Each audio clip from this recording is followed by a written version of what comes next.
What's up, guys? It's Todd from Like-Minded Lunatics, back with another Drink, Play, Swear. It's all we do around here. It's all we're legally obligated to do around here. Back with another one. We're glad you're with us. If you're not familiar with the segment, we like to play a game, usually a classic one.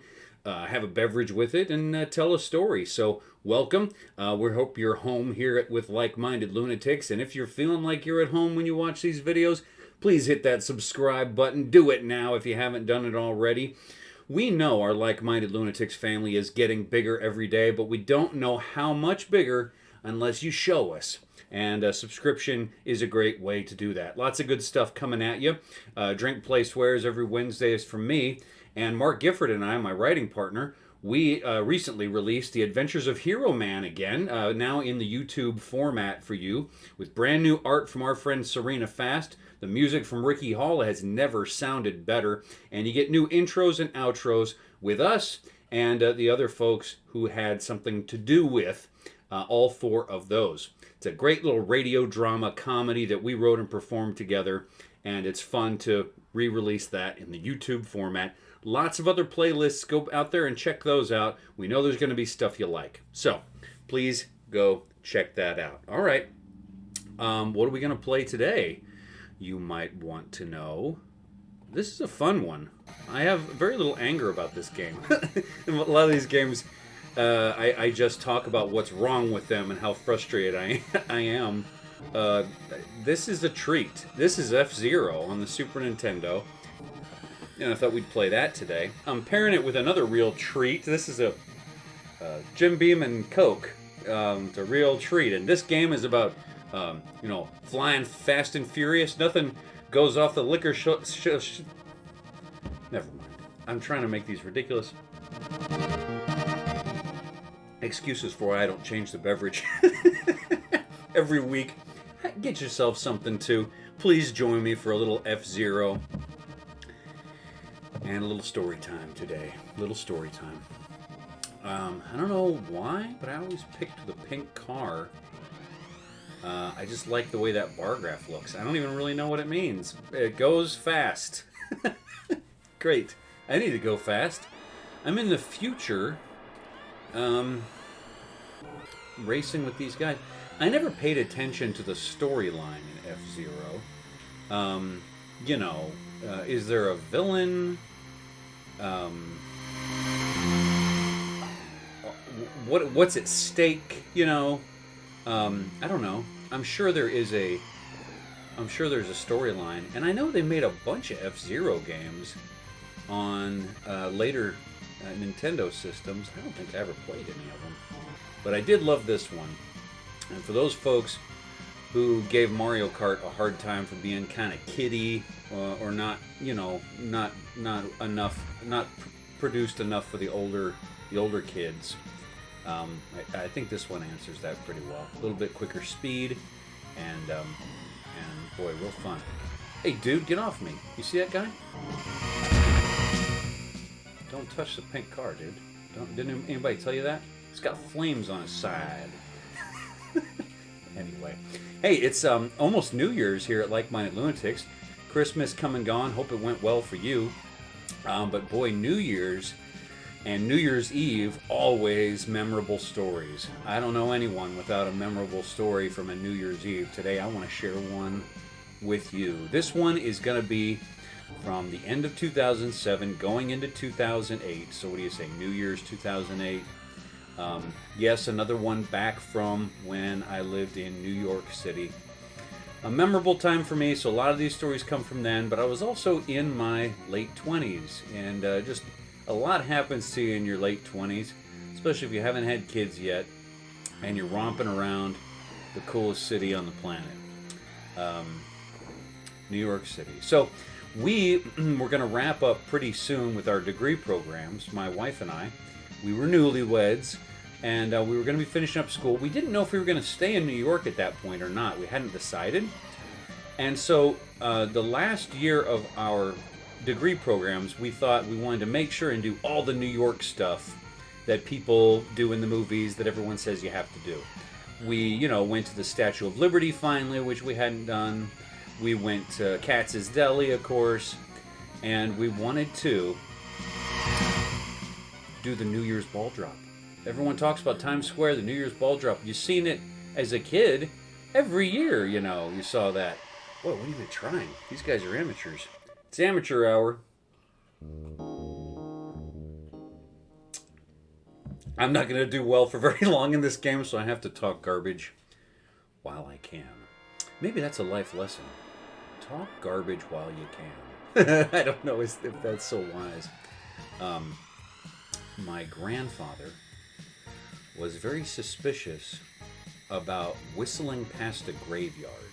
You know, he said not only was it disrespectful, I guess when you whistle, it implies you're carefree, you're having a good time. He said it was disrespectful to those resting in those spaces. And my dad, not around my grandfather, of course, my dad, to turn that on his head, he said, Todd, don't listen to that. You whistle past a graveyard anytime you want. And I said, what? Why? He said, because you're only alive for so long, you know. There are millions of years on of this planet or in this universe that you're not going to be a part of, and this is the brief little window that you can put you thumb your nose at those that aren't around anymore.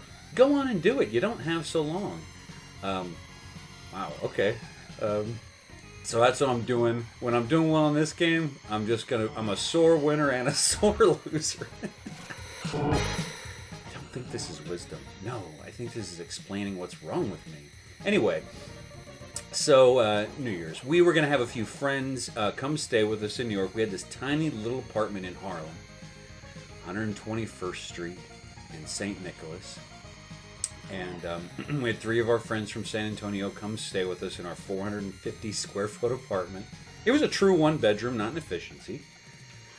We loved it. And they were going to come stay with us for New Year's. We're going to do the ball drop. So what they say is, you got to show up early, because it's hard to get a spot in Times Square near everything. Look at this, I'm not even using my chart, my boosts. You get these boosts one every lap. You see those little S's at the bottom right of the screen? They really help you out if you get caught in a pinch and somebody's about to pass you right there.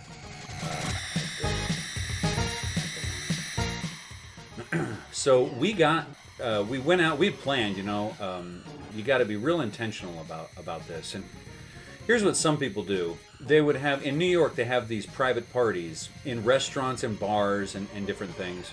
And you pay like a flat rate to even be admitted to these. And it's a package. It comes with a certain amount of drinks. It comes with what? A goofy hat and a noisemaker. And you could, pay thousands to do a high dollar one right on Times Square. You could pay a little bit at your neighborhood pub, or you could, for free, go stand out in the cold and celebrate with your friends at actual Times Square and watch the ball physically drop. So we planned for the free version, because here we were, grad students with very little money. And so we did. Me and my wife and our 3 friends, the 5 of us, went out and checked it out. I think we got out there, 5:30 in the evening. And by the time, you think that sounds early, when we got there, there were already thousands of people down there, and we were nearly a block away from the action. So actually the ball was a little bitty in the background, but hey man, nothing was going to deter us. We were going to have a good time. It didn't matter. We were in the epicenter of New Year's, baby. So, you see me just bang into that. This is where I'm going to start having trouble. I was going to say I should start paying attention, but you probably want to watch me fail, don't you? It's fun. It's fun that way. So, we're standing around, and the first hour you're like, all right, man, we made it. Can't believe it. You're taking selfies. We made it. And then it slowly starts to dawn on you as the hours go by that there's nothing to drink. There's nothing to eat. There's no public bathrooms because they're all closed off for these private parties. And so we've decided to go out with no food and no beverage, alcoholic or otherwise, on New Year's Eve. Stand out in the cold, very cold outside. So our excitement starts getting less, and you can feel it in the group. At first, we were, all right, man, pumped up. And then, someone, it'd be quiet for a minute. No one's saying anything. And someone goes, what time is it? And you look at your phone. Oh, it's 8. It's 8. Yeah, wow, it's 8, okay.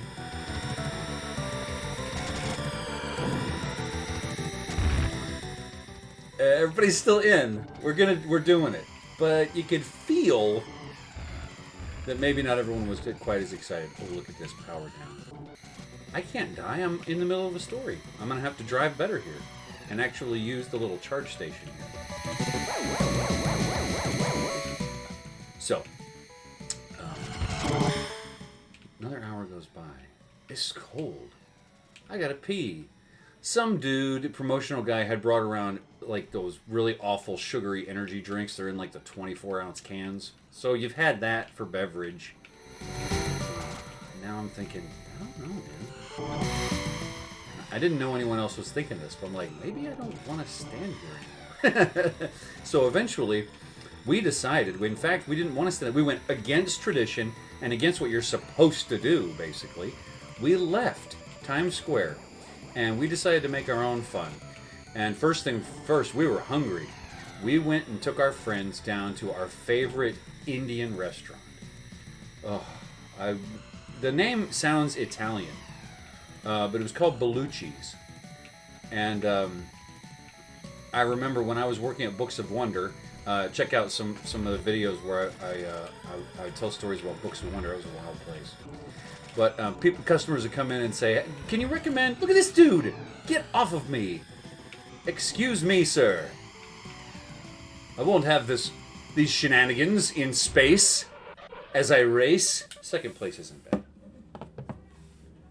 So, I'd recommend them at Books of Wonder. Oh, go to Bellucci's. They go, "No, sorry, an Indian place? I know it sounds Italian. Please just check it out." I don't think Bellucci's exists anymore. It was a small chain of Indian places, and I only knew of them in New York City. Very good. And we go to this Indian place. And of course, it's like 9 or 10 o'clock at night on New Year's Eve. And they're not having a party. So the place is open, but it's empty. We go in. No, wait. I mean, you go to a New York restaurant. Even with a reservation, you're going to wait a while. No, wait. Nice and quiet. They're thrilled to see us. Sit us in the front window. You know those lovely little New York spots with a front window that outlooks on the bustling city. And and we ordered and we feasted.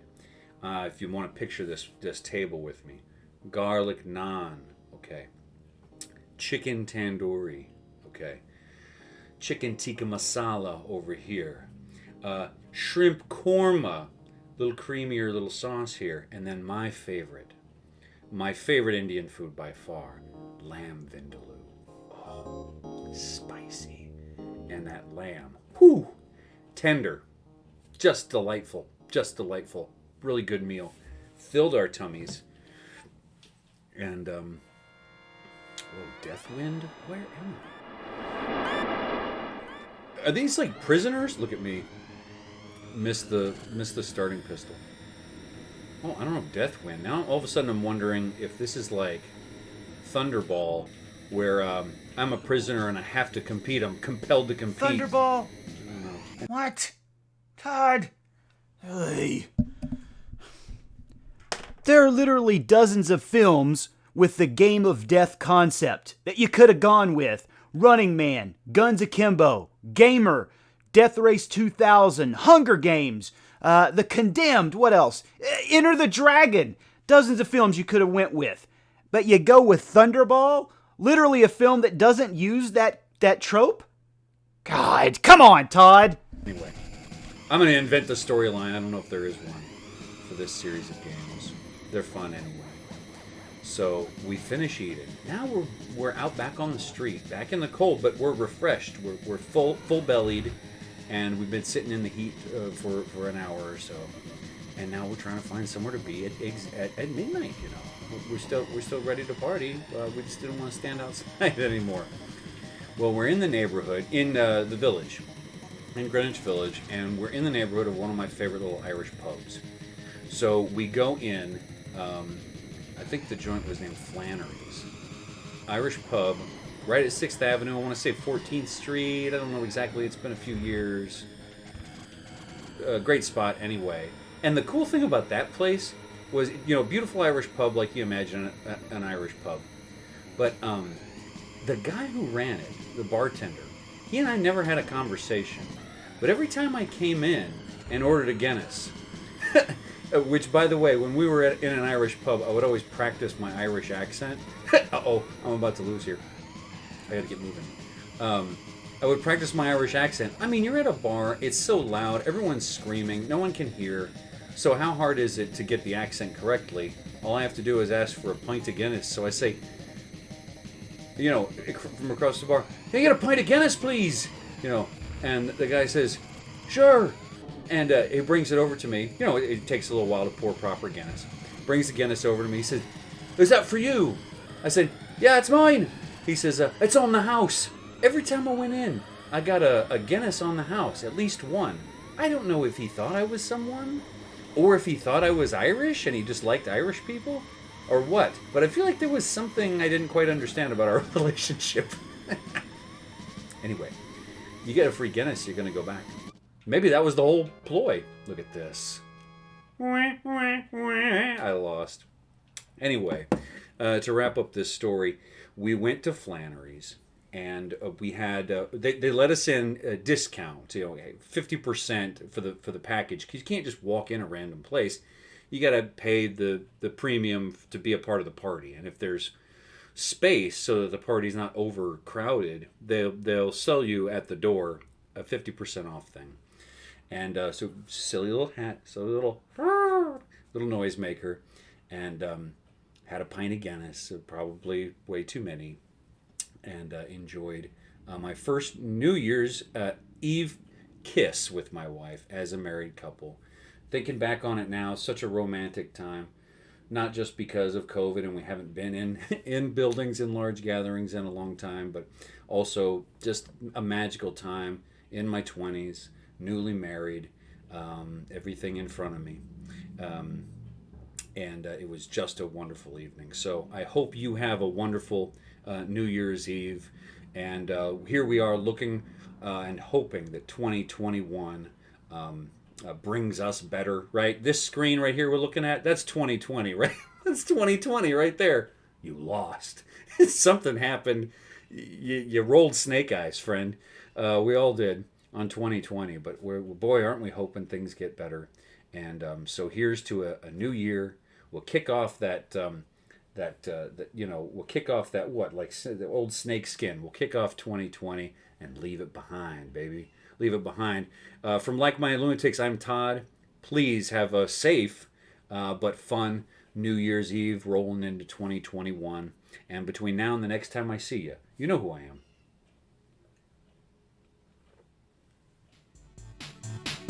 See ya.